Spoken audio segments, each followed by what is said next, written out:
Assalomu alaykum aka, yaxshimisiz? Sizga bir savolim bor edi. Maktabni ham bitirib oldik. Endi qizchani qanday ko'raman? Men senga o'tmasdan tillosidan beraman. Shunday borasan o'zi, yotasan. Uni o'ylab, keyin o'z tushingda ko'rasan xolos. Buni problema qilma. Rahmat aka, hozir shu ishni qilib ko'raman. Assalomu alaykum aka, yaxshimisiz? Sizga bir savolim bor edi. Feruza akamdan so'radim. Savolimga javob to'g'ri bilmadim. Siz nima maslahat berasiz?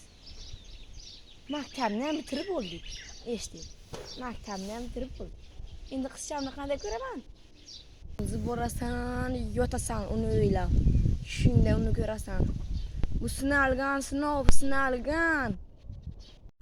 Muhammad akamga bordim, uxladilar. Feruza akamga bordim, uxladilar. Uxlab ko'raman. Ketdim maniga.